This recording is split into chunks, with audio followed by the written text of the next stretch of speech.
श्रीराम जय जय राम, श्रीराम जय जय राम। श्रीराम जय जय राम, श्रीराम जय जय राम। कुंडली कवर्द्या हरी विठ्ठल श्री ज्ञानदेव तुकाराम पंढरीनाथ भगवान की ज्ञानेश्वर महाराज तुकाराम महाराज स्वामी रामदास स्वामी महाराज स्वामी सद्गुरु स्वामी वासुदेव हरी वासुदेव।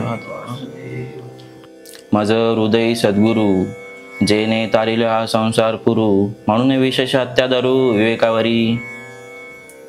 स्वानंद सुखनिवासी सद्गुरु स्वामी गणेशनाथ महाराज, महंत शिवतरगळीचे संशोधक रवींद्रनाथ महाराज यांच्या कृपाशीर्वादाने चालत आलेली ही पवित्र भूमी आणि संत ज्ञानोबाराय, संत तुकोबाराय यांच्या कृपाशीर्वादाने चालत आलेली ही 750 वर्षची वारी।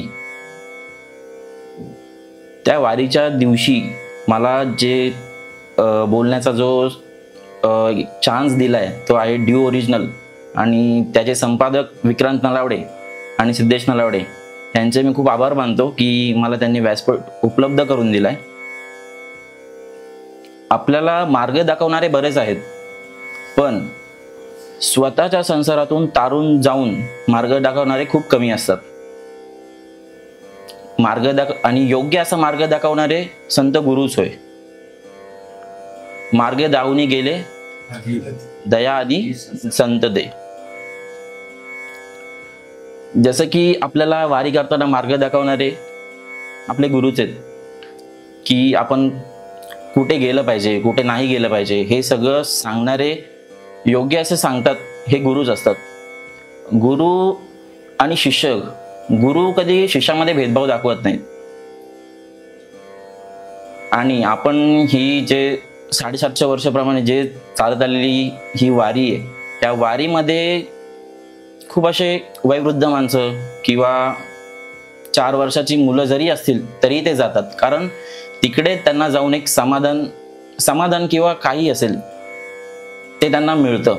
आत्ता एक लास्ट टाइम जेव्हा मी वारीला गेलो होतो, एक कोइन्सिडन्स म्हणता येईल किंवा एक अनुभव येतो माझा, की एक आहे ना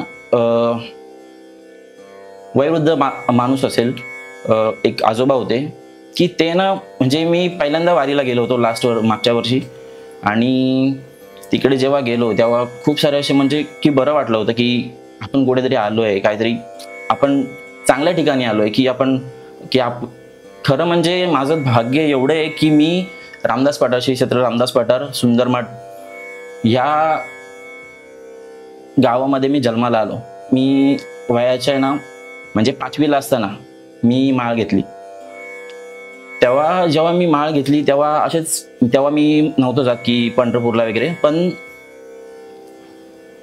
त्यावेळेस ना आपले वारी झाल्यानंतर ना गुरुपौर्णिमा असते, आपली घाटकोपरला गुरुपौर्णिमा असते, तिथे मी आमचे जे रवींद्रनाथ महाराज आहेत त्यांच्या हाताने माळ घेतली। तेव्हा मला म्हणजे असे खूप असे लोक बोलत होते की तू काय माळ घेतोयस, काय म्हणजे असं तेव्हा मला माहित नव्हतं, पण आहे ना एक माझ्या वडिलांचा एक हे होता की तुला घ्यायची आहे का, मला फक्त जस्ट विचारलं त्यांनी की तू घेशील का।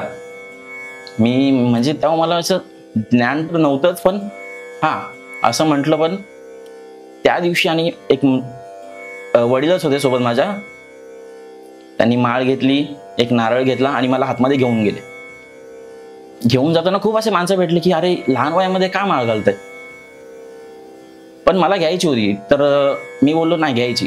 त्यामुळे त्याच्यानंतर मग आम्ही गेलो आतमध्ये, अशी लाईन होती, खूप सारी लाईन होती, पण आम्ही थांबलो त्या लाईनीमध्ये, पण ना काय वाटलं नाही की पण घ्यायला चाललोय काय भाव।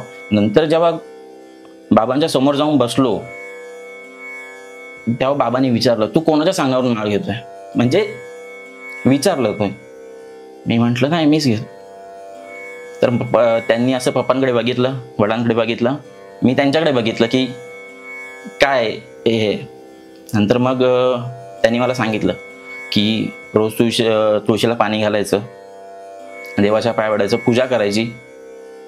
मी हा म्हटलं आणि पायावरती डोकं ठेवलं, तसं बाबांनी असं हाताने माळ घातली। ते माळ घातल्यानंतर आहे ना मी म्हणजे असं ते लहान वय होतं तेव्हा मला आठवत नाहीये, पण आहे ना खूप असं एक चांगलं त्या दिवशी कुठेतरी मार्गाला लागल्यासारखं एक वाटलं. त्याच्यानंतर मी घरी आलो. सगळेच लोक की अरे लहान वयामध्ये माळ कशाला घेतली काय, पण त्या माळीचं जे महत्व आहे ना ते मला त्या वयात कळलं होतं. आणि सगळे मार्ग दाखवणारे आपलेच आहेत, आपल्याच गावातले असे थोर मंडळी आहेत ना ज्यांनी की आपल्याला एक चांगल्या वाटेला लावलंय. आजकाल जे म्हणजे टाईम तर कोणालाच भेटत नाही, सगळे तरी पण वारी करतात. जसं की म्हटलं की सुट्ट्या भेटत नाही, मला स्वतःला सुट्ट्या भेटत नाही. मी एक दिवस हे करून फक्त लास्ट टाइम गेलो होतो, पहिली वारी होती माझी मागच्या वर्षीची. आणि मागच्या वर्षीमध्ये मी एक तुम्हाला ते सांगायचं राहून गेलं. एक वयोवृद्ध माणूस होते, ते जे प्रसादी असते ना प्रसादी वाटत होते, म्हणजे की विकत होते. तर ना त्यांच्या स्टॉलला गर्दी नव्हती, बाजूच्या स्टॉलला गर्दी होती. तर आपण म्हटलंय की हे इकडून का नाही घेते, आपण तिकडून घ्यायला पाहिजे. असं माझ्यासोबत 2 जण अजून होते, आम्ही ते घेतलं.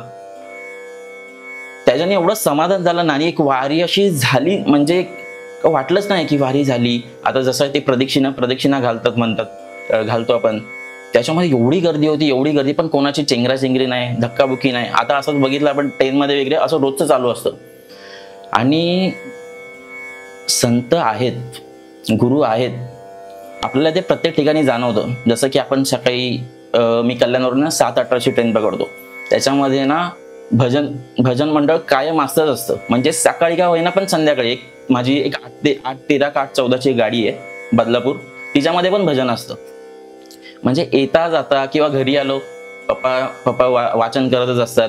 हे मला प्रत्येक वेळेस जमत नाही, म्हणजे नाहीच जमत, पण कुठे ना कुठे आपला त्या गोष्टीशी कनेक्ट आहे.